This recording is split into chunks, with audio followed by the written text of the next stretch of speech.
In 2012, the Disney Empire marches on with an icy exploration of what true love really consists of.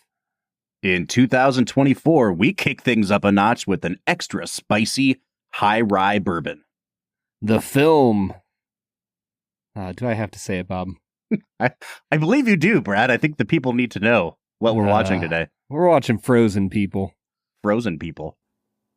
I would watch that movie. That sounds dope.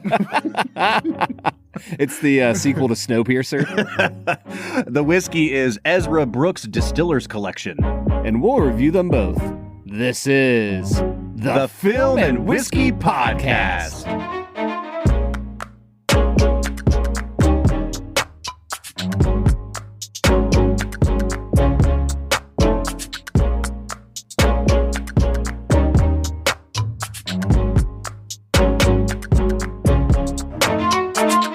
Welcome to the Film and Whiskey Podcast, where each week we review a classic movie and a glass of whiskey. I'm Bob Book. I'm drinking so much beer tonight, Bob. Brad, it sounds like you don't want to be here today. Nope. You know what's funny? I blame you. Yeah, I mean, you should. For years and years, Brad, we have been talking about our mutual distaste for this film.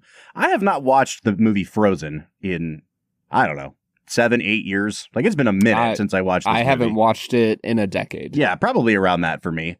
And I was thinking, you know what? Like, I am sure that having watched a great deal of mediocre children's films since entering my 30s and having kids, that this movie is not as bad as I remember it being. And folks, let me tell you, my opinion on this film has not changed one darn bit. That's what I like to hear. So it sounds like you're drinking beer on our whiskey podcast to get yourself through. Yeah. Frozen doesn't deserve whiskey. Let me tell you what I'm doing. It's 8 p.m. at the time of recording.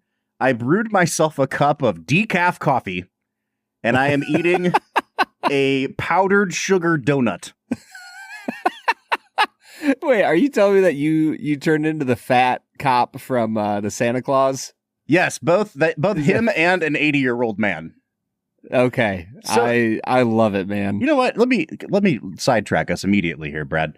We were at my in-laws' house. They had a dozen donuts on the table, and they had already picked through what they wanted. And they said, you know, these are a day old now.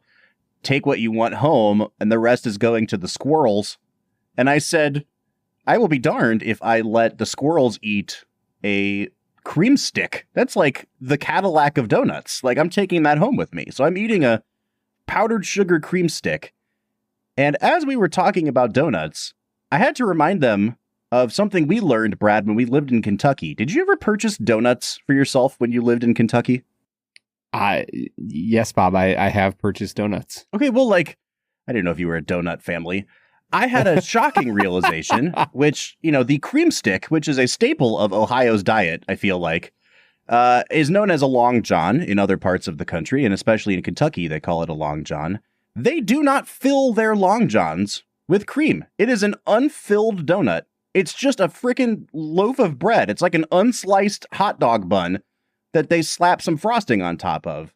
Ugh. I can't, like, and we started talking about, is that just a Kentucky thing, or is Ohio in the minority in filling them? And so I have to know, Film and Whiskey Nation, before we start, A, do you understand what I'm talking about when I say Long John? And B, locally to you, are they filled with cream, or is that just a delicacy that is unique to Ohio? Because it feels like these should have filling in them, Brad. 100%, Bob. Lack of filling is unacceptable. I will say, I'm going to keep us sidetracked. I love a good cream-filled donut. Mm-hmm. Long Johns, whatever you want to call them, they are very delicious because they're donuts. I'm a little more of a Boston cream kind of guy. Oh, you're the custard type. I love the custard filling, man. It is delicious. I feel like when you get the Boston cream filling at like a grocery store donut, though, it's just vanilla pudding. Like, it's not really Boston cream. It's just like they took a snack pack off the shelf and they were like, yeah, use the turkey baster. And you know what I mean? Like, it just doesn't feel quite right to me. That might be the best mental image I've ever had. All right, Brad. Well, now that we've gotten completely sidetracked, I guess I'll say one more thing. In the past week, my beloved film from last year, Godzilla -1, dropped on Netflix. Surprisingly, it was unannounced. Ooh, It's I on need to Netflix now. watch it. I was going to ask if you had gotten around to watching it yet. Dude, you should be so proud of me. As a movie connoisseur, I had no idea that happened. You really need to watch it. It is significantly better than the film Frozen. We could have, in fact, just talked about that today. I'm going to do your favorite thing in the world, and I'm going to watch it on my phone. I don't even care how you watch it. It's so good. I would stake my reputation on it still being good on a phone. Wow. Not ideal, man. but still good. There it is. All right, Brad, let's start talking about Frozen. And in order to do that, we need to get into our first segment of the day, which we call Brad Explains. Brad's gonna give us the movie plot with only 60 seconds ticking on the clock. So let's go ahead and hear your take with this little segment that we call Brad Explains. Brad Explains is the part of the show where Brad breaks down the plot of the film that he has just seen, often for the first time.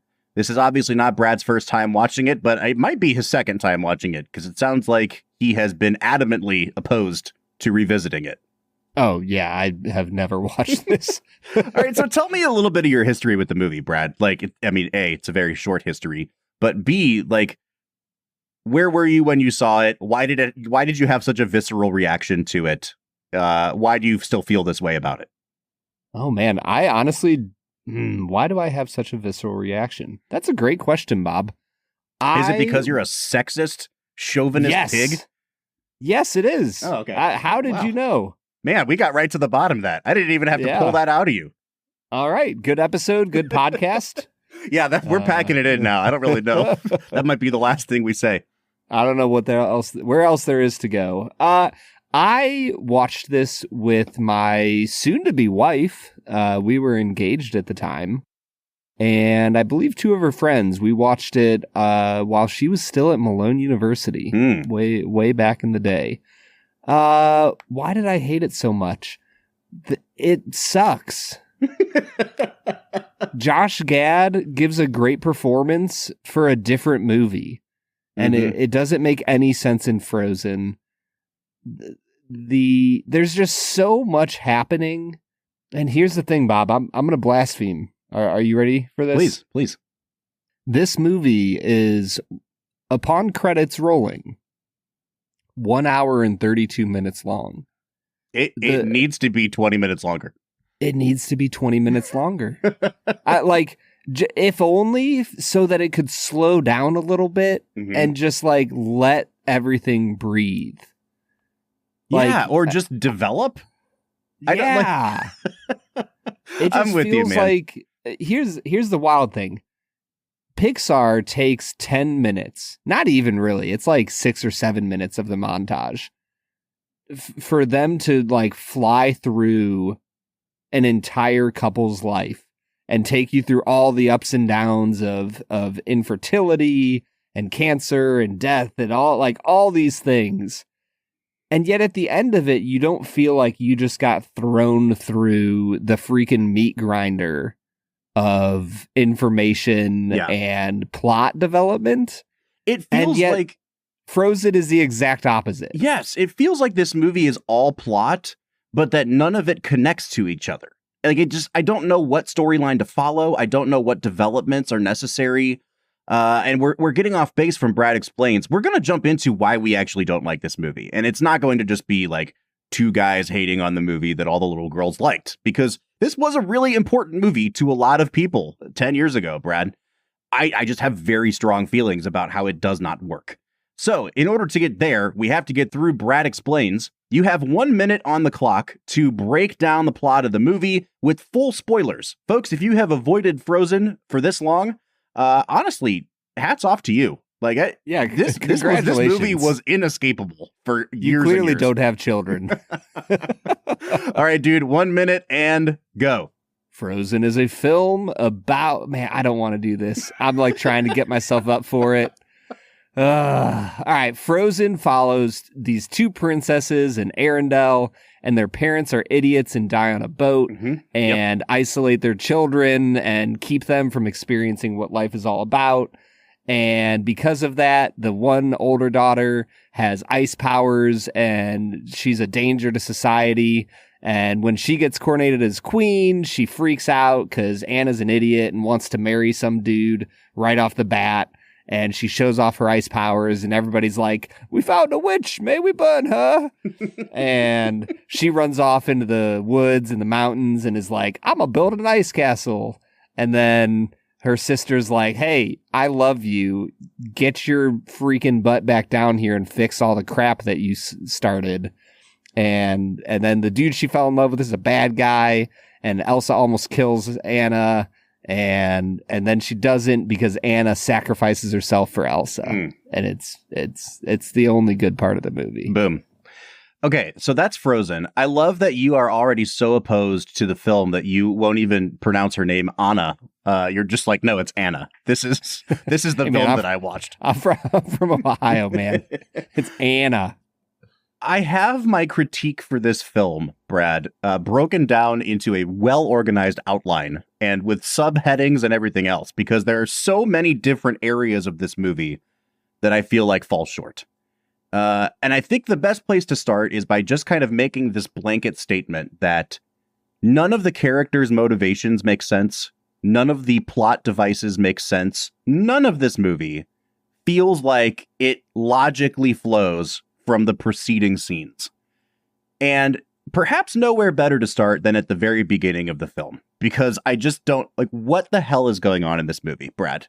So it starts with this kind of cool. Go ahead. I was like, can I be honest with you, man? Yeah. I think the opening ice scene is great. Yeah. Well, so it's like It's so good. two back-to-back cool sounding songs. The first thing you hear is that chant, which is interesting because, like, so I guess ostensibly this movie happens somewhere in Scandinavia, right? Like it seems that way. Although they say the word fjord. they so do, but then obviously. the name of the country is Arendelle, which is very clearly French influenced. So I don't know, maybe they live in the Swiss Alps. Anyway, they start chanting in this kind of like not Western sounding key and cadence. And I don't know if it's just like if the songwriters were trying to tap into like ancient musical patterns of that region, but it sounds more like something you would hear at the beginning. Like it sounded like music from The Lion King, if I'm being frank. The like, nah, I was nah, kinda nah, thinking- hey, nah. Yeah, I was kind of thinking a preview for Moana. Maybe. Yeah, it's a little more. Yes. Okay. So we'll just say it sounds like it comes from somewhere where people have melanin and not from Scandinavia, because like let's just be honest here. So that threw me off. And then it starts with this ice cutting chant that all the men are singing. Also kind of cool. I liked that scene a lot. I thought it had some of the best animation in the whole movie. And then you immediately get thrust into this magical world of trolls. And it immediately is like, I don't understand where we are, what we're doing. What are the rules of this kingdom? Are they like, do people know the trolls? Like what's going on? And I guess that's the question. You needed a 10-minute backstory on the trolls, didn't actually, you? Honestly, yeah. Like, please, just a narration, like something. Yeah. And I guess don't that's blame my you, man. opening question to you is like, what's going on here, Brad? Oh man. So here's my other question. Rapunzel and her boyfriend Eugene make an appearance in this movie, right? I didn't notice them, but sure. Oh, man, I should have done that in my two facts and a falsehood. As the gates open at the start of the movie and Anna is running out of the gates, you see them walking into the castle. Oh, cool. Which means that this is the same universe as them. And like magic is a very clearly established thing in this world. Yep. So why is everybody freaking the F out when they see their new queen using ice magic? Yeah, so that's what's going on? They don't set expectations well. So you get your first glimpse of Elsa and Anna as small children, and Elsa has magic powers that are just there already. Like you don't see her attain them. She was born with them. And they sneak off into like this great hall at night, and she's like, do the magic. And she starts doing magic, and you know, by no fault of her own, she accidentally injures her sister, and they go visit the trolls. And Brad, I wish that I had just looked up on IMDb when the first Trolls movie came out, because it was around this time, and the character design's very similar, so someone's copying off of somebody. Oh, 100%. They go visit the trolls, and the trolls are like, oh, yeah, of course. Like, there's ice in her mind. Like, okay, sure. And they're like, you got to do a better job of training her to use this magic. And the dad's like, no, I'll do you one better. We're going to protect her. We're going to go back to the castle, and we're going to fire everybody so no one comes in contact with her. And we're going to keep her locked in a room. And they just cut back to the main troll, and he's like, dude, that is not what I suggested at all. Nope, not at all. And so it launches immediately into this song, Do You Want to Build a Snowman? And you start to understand the strained relationship that the two have, because they are literally like Harry Pottering their child. Like, she's like living in a locked room forever. and you start to get this mantra that the parents are teaching her, which is conceal it, don't feel it, don't let it show. Which is, first of all, like the most contrived thing to teach your child to say. Like, they should have just said, like, hide it or we're all going to die. Like, that's I feel like that's a little more accurate to what's going on. I don't know, man. That's how the movie starts. And then they're just like, okay, I think it's time for us to go die now. And they just do. They just go off. I don't know where they're going. I don't know what they're doing. They just get on a ship together, and they just die. And then they're like, and that's the prologue to the movie. That's it, man. Don't you feel satisfied now? Compare this to Up a couple of weeks ago, where you have an entire self-contained story that also inflects upon and influences the story that's to come. This doesn't tell any coherent narrative. It's just a bunch of different plot developments that are happening parallel to each other. And then a fade out, and then you're kind of wondering, like, how are they going to cross all these paths together? How do these things influence each other? Where are we going from here? And I don't think the movie ever successfully brings all those threads together to tell one compelling narrative, Brad. No. I've been talking a lot. Please say something. You have been talking a lot, and you've been speaking the most sense you've ever spoken in your life, Bob. So much of this movie just rolls upon itself like Olaf rolling down the hill, and it all builds up into this critical mass of fluff. And that's the problem with this film, is that at its core, this film is about the true, deep, abiding love that siblings ought to have for one another, and Anna has for Elsa. But that gets lost constantly, and it gets thrown to the side, and you're much more worried about these silly trolls or Olaf being ridiculous. The songs don't... I'm trying to think. I feel like maybe 3 of the songs really make sense for what's happening in the movie. Yep. So many of the songs are just throwaway, like, well, wouldn't it be funny if a snowman was obsessed with summer and then sang about it for 4 minutes? And it just doesn't work, because at its core, this movie has a great storyline. I absolutely love the storyline of Anna loving on Elsa no matter the cost to herself. Like that's a beautiful story. And really, there's a part of me that looks at it almost, I don't know, this is probably reading too deeply into it, but it almost feels like, I don't know if I should say this. It feels kind of, to me, like Elsa is a bit of an addict, that she becomes addicted. I mean, in the film, she literally says it, like, to herself. Like, I'm not going to care about any of my responsibilities. I'm not going to care about anything going down in the lower kingdom. I'm only going to be with myself now. And obviously she changes that and moves on. But for Anna, it's this journey into the depths of her addicted sister's madness as she's trying to bring her back. And it is her love that saves her in the end. Tell me that's not a great story, Bob.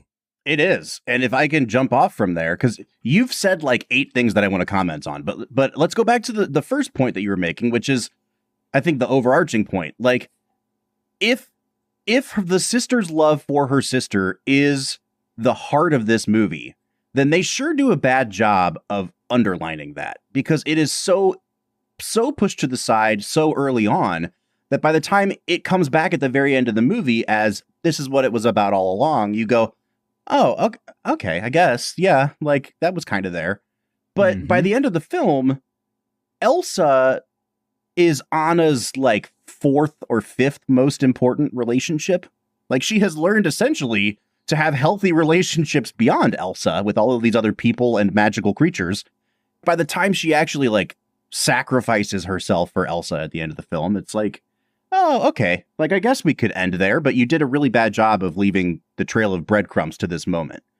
And I think, honestly, Brad, where they start to get off track is in their development of these two characters from the very beginning. I think, dramatically speaking, Elsa is obviously the more compelling character because she's the one struggling with this thing, this magic thing. It's really intriguing. But because it's Disney, you're not going to make her the lead of the movie. You have to have some other kind of audience surrogate that's like the window into Elsa's world. And, you know, I keep thinking about a movie that I like more than you, but I think we both like significantly more than this movie, and it's The Hunchback of Notre Dame. Like, Elsa is the Quasimodo of this movie. A very beautiful Quasimodo. Just a gorgeous hunchback. And she goes off and does her own thing in the bell tower, right? But Quasimodo's story is more compelling, but I feel like the Disney-fication of these two stories is like, we can't, it's too dark and it's too advanced for what we want this movie to be. So Anna becomes our heroine. And that's fine. The thing is with Anna, though, man, I'm going to make you mad with this comparison, but a few weeks ago, I talked about how Spielberg's like my favorite director, but he kind of paved the way for the MCU. And I think that a movie that you really like that came out 4 years prior to this called Tangled was one of the first Disney films where the princess heroine character wasn't just like your classic Disney princess ingenue. Like, they're always green, right? They're always young and impressionable. But she had this kind of like, I'm the awkward girl. Like, I'm not fully formed yet, and I'm a little bit funny because I'm clumsy and things like that. Whereas, you know, Belle wasn't like that. Even Ariel, to some extent, wasn't like that. And I think they took that and ran with it for this movie. And this was like in the peak of manic pixie dream girl, like Zooey Deschanel, 500 Days of Summer type leading ladies. And I feel like, dude, they go so overboard with Anna just being like, oh, I stand here? Oh, okay. I wouldn't even know where to stand because I'm so awkward. And like, it was like nails on a chalkboard for half the movie. I just cannot abide them making their lead character such an idiot for so much of the movie. Like, I can't stand these characters, dude. I want Anna, and like, she is a badass at points, and she has agency, and she's smart, and you know, like her ability to trust people is her downfall, but that's also her virtue. And like, lean into that. Make her a little bit more, I don't know, root forable, because I can't do it with how you're portraying her in the early parts of this movie. Dude, that's absolutely wild, because Anna was actually probably one of the few characters I liked in this movie. I'm not totally in disagreement with you that she's kind of a manic pixie dream Anna, but she's at least an enjoyable one. That, like, there's other films where it doesn't work as well, like a Elizabethtown. I think that it works here. Why do I think it works here? I don't know. I think it works. Boom. Sometimes that's all you can say. It's like, yeah, it just worked for me this time around. I do think the extent to which it works is because Kristen Bell does a really good job with the voice acting.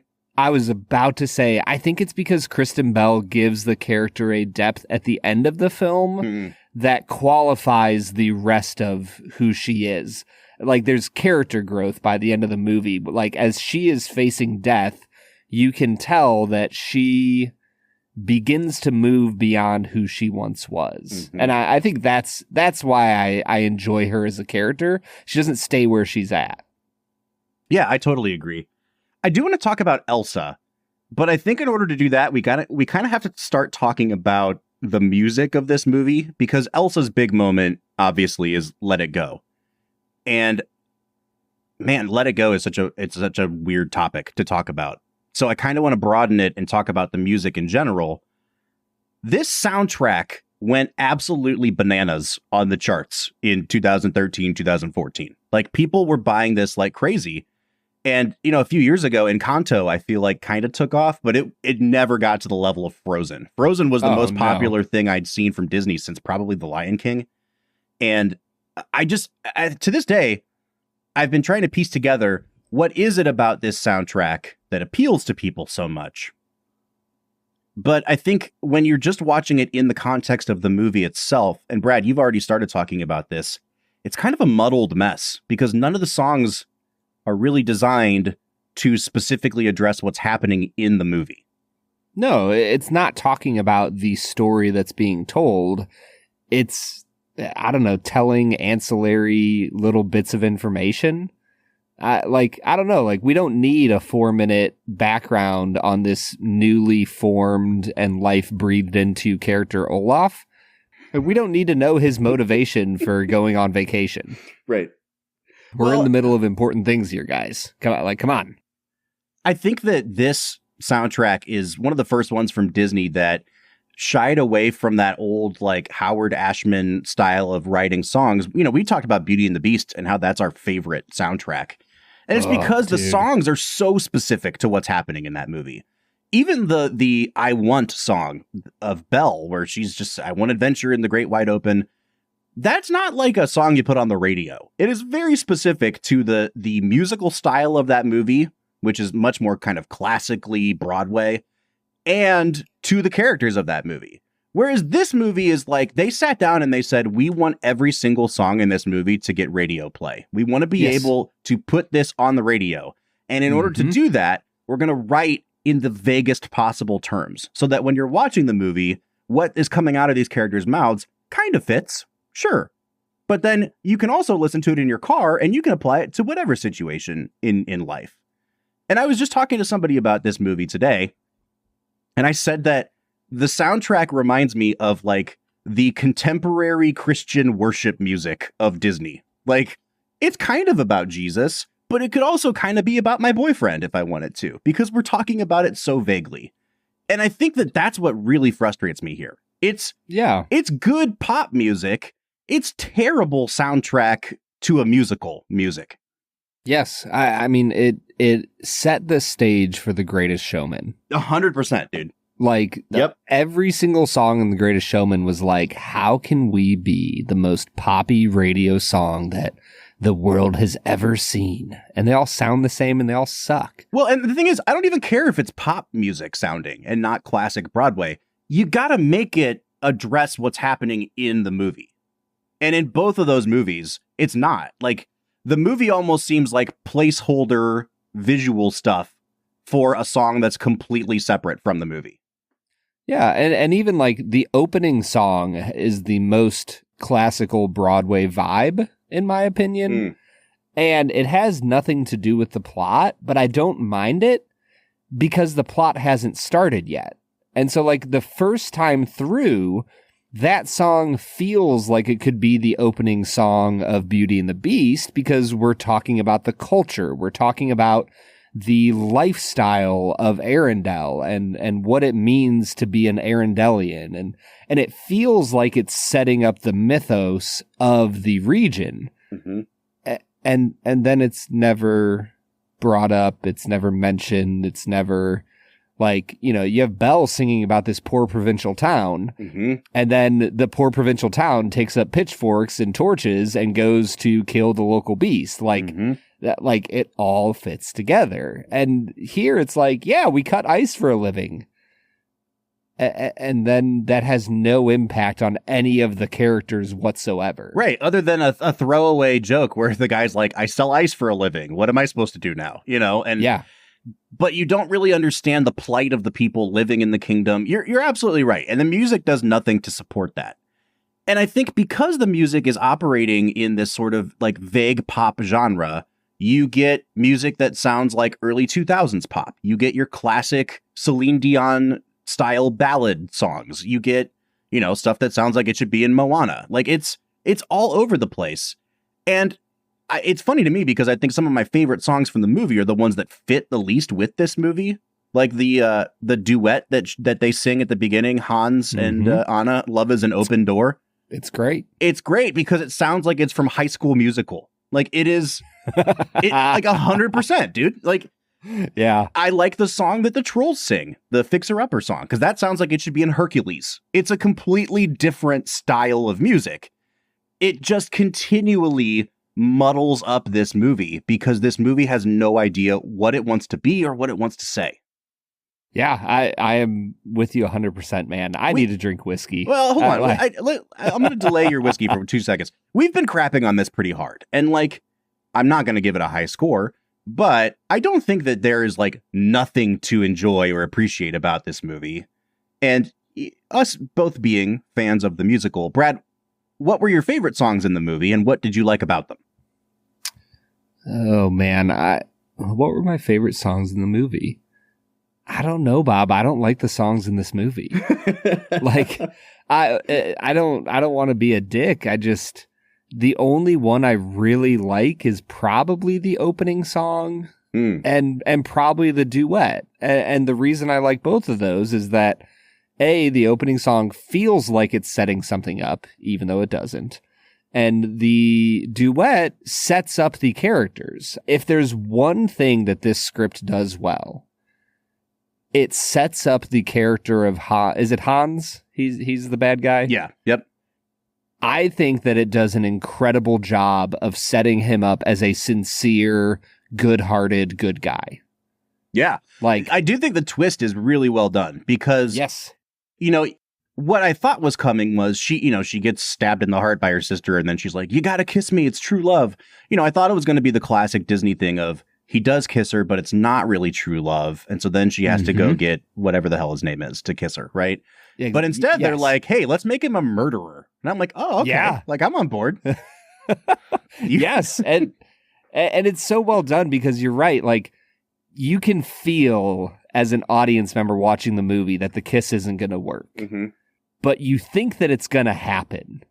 And that's the incredible bit of writing. Like, so I think that's why, to go back to your question about the music, I think that's why I like the Love is an Open Door, because it really sets up that childlike teenager first crush, first love vibe. And once again, that, you know, going back to Anna, like, I think that's why I like her, is because she starts off as that 15, 16-year-old girl who is just madly in love with the first set of beautiful eyes that she sees. And he seemingly is the same way. Mm-hmm. And I like that. It's well done. All right, man, let's break for whiskey. Let's cool our jets a little bit. Then we'll come back and talk about more things we dislike about the movie Frozen. What do you say? Let's get to it.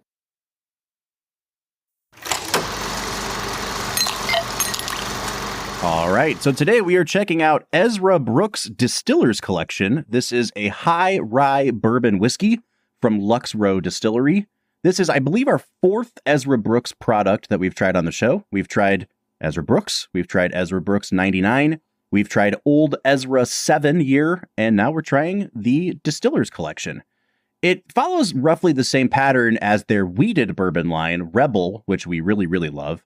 I've always been a little bit more mixed to muted on Ezra Brooks, Brad, and it may just be my own preference for I like wheated bourbon better than high rye bourbon. But I'm really hoping that this Distiller's Collection nails down for me what the flavor profile of Ezra Brooks is supposed to be. Because for me, Rebel Distiller's Collection, I think, is the best thing in that entire line. Oh, bro, far and away, Rebel's Distiller's Collection is mind-blowingly good. Mm-hmm. I like, if there's a reason to go down to the Kentucky Bourbon Festival every year, it might be just to buy that for what, $60-$70 usually. Mm-hmm. Oh, Yeah. it's such good stuff, man. It's really, really good. And so the Distiller's Collection is this interesting thing that Lux Row does, which is a super hyper small batch release. They release it every few weeks, but the batches are like, on the website it says 30 to 40 cases of whiskey. So we're talking like only a couple barrels max, depending on how old the whiskey is. It is a blend that's made up of hand-selected barrels that are chosen either by the master distiller or specifically appointed employees, at Lux Row. So it's pretty cool that they blend them that frequently. They release them that frequently. This one is clocking in at 107 proof, which I think is like a perfect proof point, Brad. I don't want to talk too much more about it because I'm excited to dive in and see what this brings about for us in terms of how we evaluate this brand overall. So I'm drinking it live. Brad, you've had it before. Why don't you kick us off with your nosing notes? As I got into the nose on this one, the thing that popped out to me right away and stuck with me after multiple nosings, it just really came across astringent to me. Oh, interesting. The longer I stuck with it, the more I got some caramel, there's some black pepper, there was some apple notes coming through, almost like a red apple. Mm-hmm. It's interesting and unique, but I couldn't get away from that astringency. So I'm going to give it a 6.5. I got most of the same notes you did, but I like it a lot better. I think the very first thing I noticed was like pink bubblegum, and then that led directly into Coca-Cola. But it was Coca-Cola with like a ton of black pepper, like ground right into it, like an Olive Garden server, just grinding pepper in my Coke. It was pretty spicy, and I liked that to go with that sort of bubblegum thing. I got a ton of red apple peel on the very back end. So it's got this nice kind of like, I don't know, it's not quite apple pie. It's a lot spicier than that. And I'm intrigued by where it's going to go. I'm going to give it a 7.5 on the nose. I think that the palate helps it out a little bit. It got a little bit spicier. There's some clove. The caramel comes through. The apple turns into like a really nice tart apple vibe. This is a really interesting whiskey that has good, solid flavors coming through. I'm going to give it a 7 out of 10 here. Yeah, I think I'm pretty much with you, man. I like this a lot. There is definitely some Coca-Cola notes right up front. And then you're kind of overwhelmed with the sweetness of it. It gets really like vanilla extract kind of heavy for me, to the point where I think like on the back of the palate, my palate was almost fighting against it. It was like, oh, this is like sickly sweet. But it has a nice layer of spice underneath it. The black pepper definitely shines through. The ethanol comes through on the back end of the palate. I thought it was going to be like mind-blowingly good from the front of the palate. And then it got a really kind of bitter herbal quality to it at the back that kind of soured me on the whole experience. I went from, I was going to give it like an 8.5 or a 9 down to, I don't know, I guess I'll give it a 7, but I feel pretty strongly that my finish score is not even going to be that high, Brad. Yeah, and I think that I'm with you, man. The finish falls off for me. It doesn't last long enough. It stays peppery. The oak starts to come through. 6 out of 10 here. Yeah, same thing, man. It's like overly spicy and overly aggressive and overly bitter at the same time. To the point, like, and I hate to say this because I'm going to make it sound like I'm being dramatic. I almost had like a little bit of a, not quite a gag reflex, but something close to that. You know what I mean? Like, oh, this is very bitter. Almost like when you leave a pill in your mouth for too long and the taste of the medicine starts to go through that coating. Yeah, not my favorite, man. I'm going to give it a 5.5 on the finish. And that really tanks my balance score because I thought the nose and the taste were pretty well balanced. But it got really, really herbal and almost medicinal for me on the back. I think I'm just going to give it let's call it a 6.5 on the balance. Yeah, I'm at a 6 on the balance, Bob. There's just nothing to write home about here. Mm-hmm. Unfortunately, I really wanted to like this. I think the interesting thing is that when it comes to value, this is only sitting at $35. And I want to give it a decent score, but I don't know, even at $35, Bob, I don't know if this is a good value. Yeah, it's hard to say, man, because it's a blend of whiskeys, but it's got to be I don't know, about 7 years old, 6 to 7 years old, probably. It's 107 proof. It's super small batch. Like, man, it's hard to not recommend this at $35 if you like very high rye bourbons. Because I would give the Rebel a 10 out of 10 on value. The value is okay here. The whiskey itself is not. So that puts me in a weird spot. I think even if you shelled out the money for this and then didn't like it, I don't feel like you'd be that mad because you didn't shell out that much money. And I think that's why I'm going to give it like above average on the value. I'll give it a 6.5 with the caveat that I just don't like this whiskey that much, Brad. Yeah, I'm at a 5 out of 10, Bob. Oof. I really didn't enjoy this enough to give it a good score. There's way too many whiskeys I like at $20, $25, $30, $35 for me to give this a high score. Yeah. Yeah, and it's unfortunate because the last two products we've had on the show from Lux Row have not been our favorites, but we've also been giving them like years worth of free Rebel publicity. So like, once again, let me say, go buy Rebel Distillers Collection. It is phenomenal at a $40 price tag. I'm coming out on this one to a 33 out of 50. Brad, where are you falling on this? 30.5. Ooh, 30.5. Okay. So that takes us to a 31.75 or a 63.5 out of 100. That's not a very high score. I'm not going to recommend this one. It's not because it's an exorbitant price. I actually think it's more than fairly priced in a vacuum. I just don't think the whiskey's quite up to par for what I have come to expect from Lux Row. Agreed. Yeah, I want to give this a good score. I'm just rating it on the juice inside the bottle, and it's just not quite up to snuff. All right. Well, man, we are just downers today, Brad. Yeah. Crapping on the movie. Sorry, from Whiskey Nation. Not liking the whiskey. Man, what a way to celebrate our 250th episode. Whoa. Let's get back into talking about Frozen, Brad. I'm so excited, Bob. Let's get to it. All right, everybody. That was Ezra Brooks Distillers Collection. You know what I was thinking about, Bob? What's that, Brad? At the end of the day, people on the internet love complaining. So who knows? This might be like our highest rated episode ever. Can you believe that this is the 250th First regular? Well, I mean, it's not even the 250th movie. This is like probably our 270th movie when you consider all the bad movie bonuses and everything else, Christmases that we've done. Thanksgiving. Oof. But man, Brad, 250. We made it here. Yeah, we've done a lot. My movie knowledge has come such a long way. I'm pretty sure, isn't that like a direct Dwight Schrute quote when he's like, I love movies. I've seen over 250 of them. I think that is actually. That's you now, man. Oh, that is me now. I was thinking about it. I feel like I reference Fargo a lot. It's a movie that pops up in my head. I feel like I need to institute a new segment called like 6 Degrees of Fargo, where I take any movie that we watch and walk it back to Fargo somehow. And it's always going to end up with somebody in a wood chipper. Perfect. I'm on board, man. Institute it today. Yeah. The entire writing team for Frozen into the wood chipper. Fargoed. All right, dude. It's time for our actual game, which we call 2 Facts and a Falsehood. Brad is gonna try to stump you, Bob, to our right and what is wrong.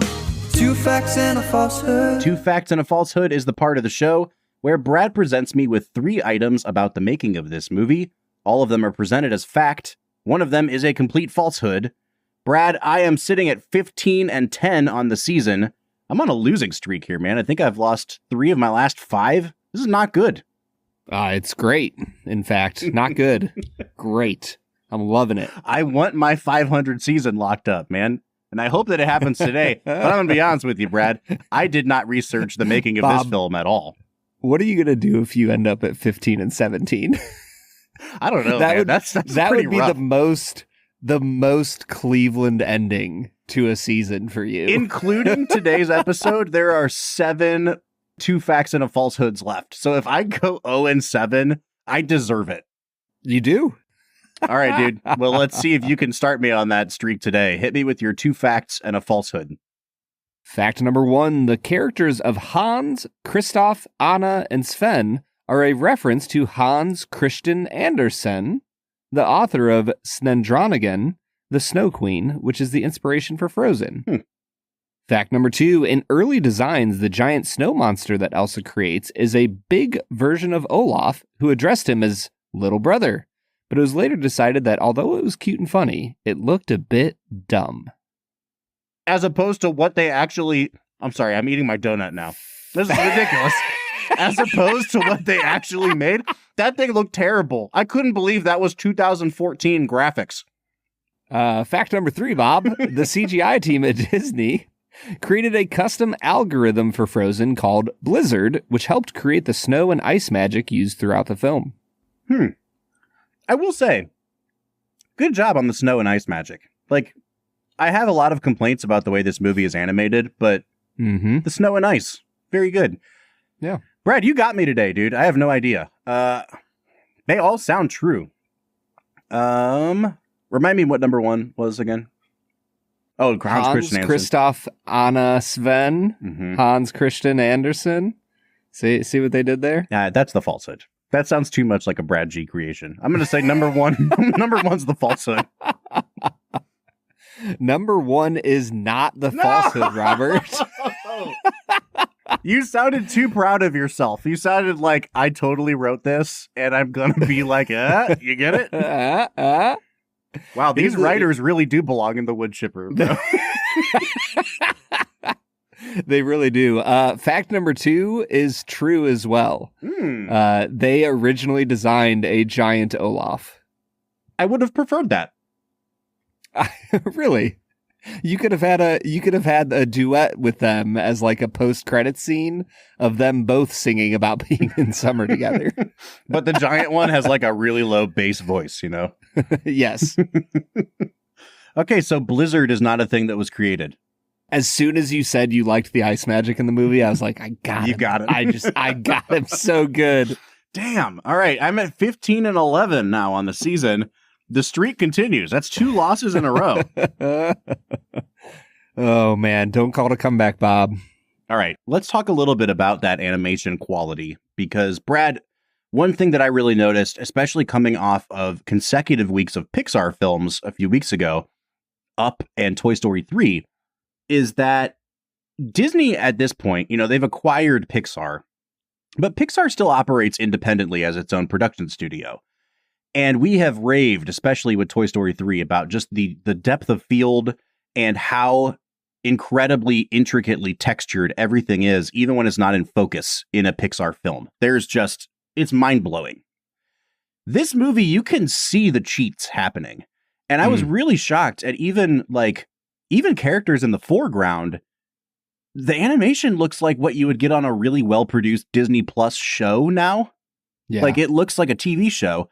And there were multiple scenes, like the dance hall scene at her coronation, where they do the thing that they used to do with hand-drawn Disney, where they would put the characters in the foreground in focus and everybody in the background out of focus, but it was a way of hiding that they just more crudely animated those characters. And they did it here. Like, in computer animation, those characters were more crappily rendered than the other characters in the movie. And that's not to say that, like, you can't do that. Obviously, Disney's done it for decades. But I think it showed the chasm between how well rendered everything is in a Pixar movie versus what they did here with Frozen. And the other thing for me was how bland the color palette was throughout the movie. Like, it's one thing to be chasing Elsa off in the snowy wilderness and, like, yeah, everything is snowy and you have some green, pine trees. Like, you're not going to have a lot of colors. That's okay.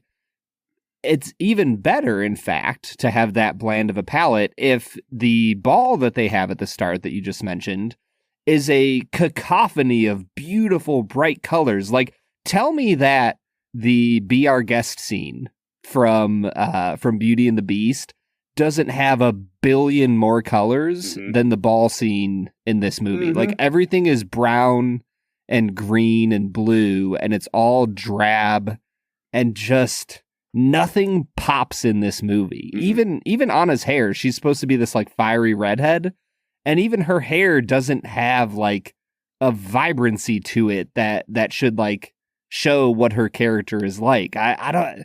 For me, the color palette on this film just irked me throughout. I think a good analog is like Pixar made a movie a few years after this, I believe after this, called Brave, which is set in Scotland. Mm-hmm.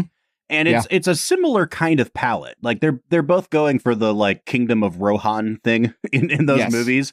And it's accurate to the period, right? But the way they render the red hair in Brave, the way they render those earthy greens, it's just so much more vibrant than what they're doing here. I completely agree with you, man.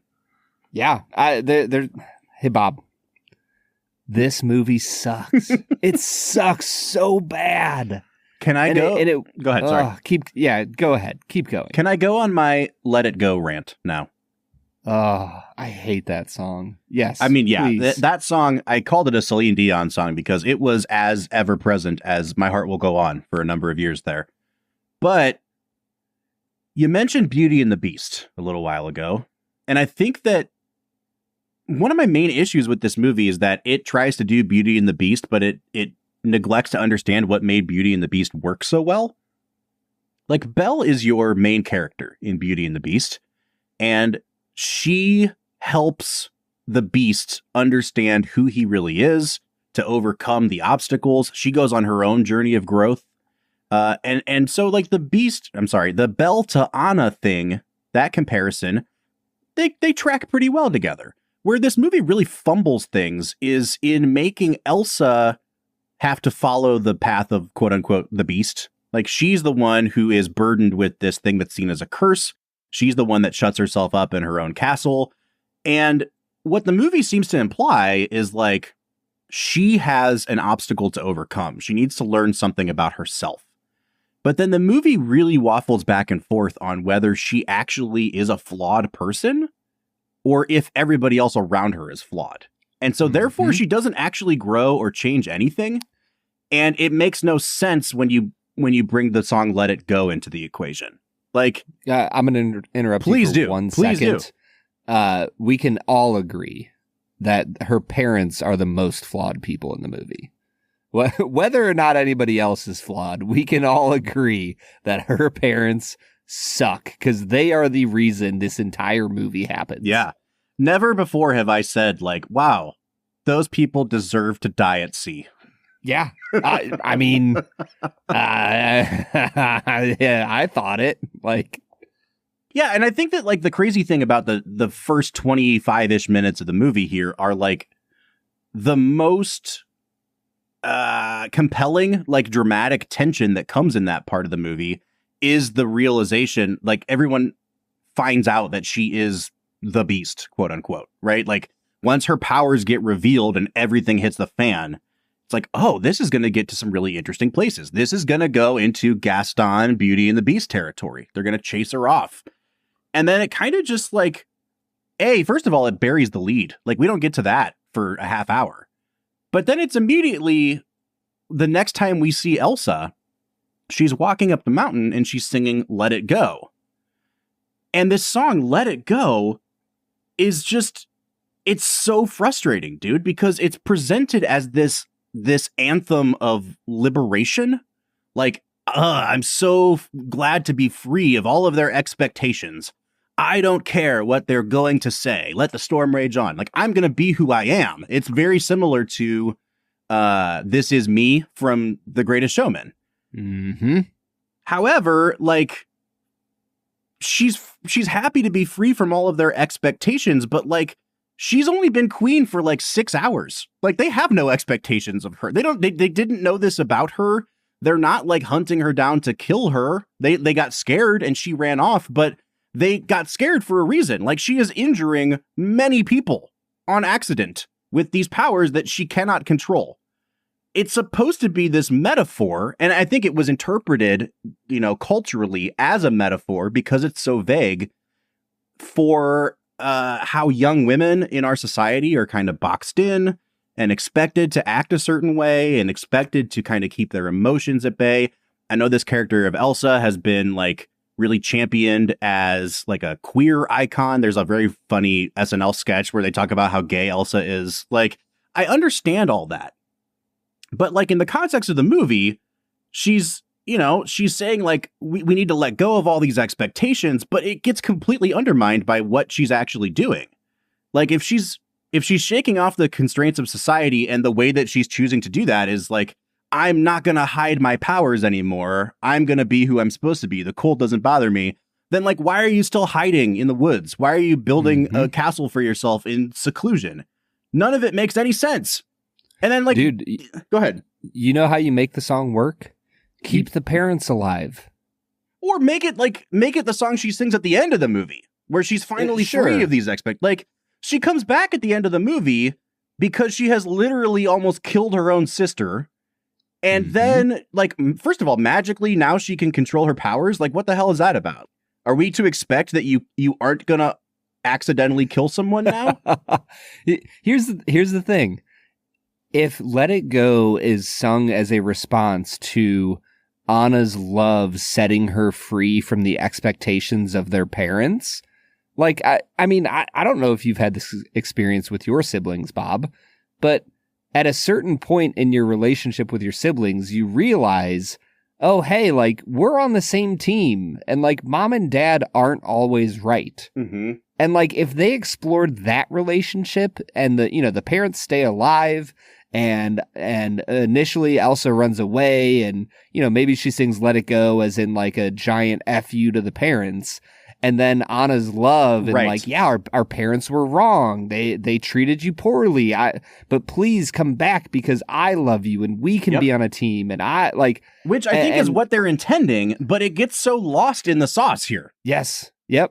I think that's actually 100% what they're intending, because like she is trying to say, I'm not going to hide any longer. Mom and dad told me to conceal it. I can't do that. Like, I can't control this anymore. I can't hold it back anymore. That's like part of the song. But it's sung as a theme of empowerment, and it's not, because she's still like in a state of disequilibrium, right? And so she's still hiding in the woods. She's still afraid. She doesn't want to face the reality of the harm that she's caused. And at the end of the movie, she becomes a much more complete, healthy, emotional person. But if that's the case, then what they're saying is like, she went from totally messed up to coping mechanism, which is let it go, to health. But if that's true, then everything she said in the song Let It Go, she was saying from a place of unhealthiness. Yep. And therefore, it's not a song of empowerment. You know what I mean? Like, yes. I just think it really wants to have it both ways, and it can't do that. Yeah. It wants its cake and to eat it too. But at the end of the day, it's moldy cake. And like, nobody should be eating that cake. And I think that's the problem with the messaging here. It's speaking a message of empowerment to people being immature and unhealthy and making decisions out of a place of unhealth. And like, that is not good for any human being. Like, I have no qualm saying that. The way that she quote unquote lets it go is poorly done, and it's not good for her, and it doesn't lead to a good place. Right. And I don't think the movie wants to present, like, maybe the writers didn't want to present that as the solution, but when you make that the cornerstone song of your movie, and you write the song in such a way that it can be vaguely applied to any young person's life who may be listening to that song on the radio, then it really loses the meaning that, hey, she's actually not in a good place when she's singing this as her anthem. And so like, yes, I just feel like you need that context. And the movie, to your point, it wants to have its cake and eat it too. I've been rambling, Brad. I think maybe it's just time for us to switch over into let's make it a double on this movie so we can talk about other films besides Frozen. We're near the end of the episode, so thanks for listening to the Film and Whiskey Show. Let's pair another film with this one, even if it's a struggle. It's our final segment of the day, now let's make it a double. Ugh, I haven't even come close to thinking about let's make it a double, Bob. Let's Make It a Double is the part of the show where we pick a movie to pair up with this one to make the perfect double feature.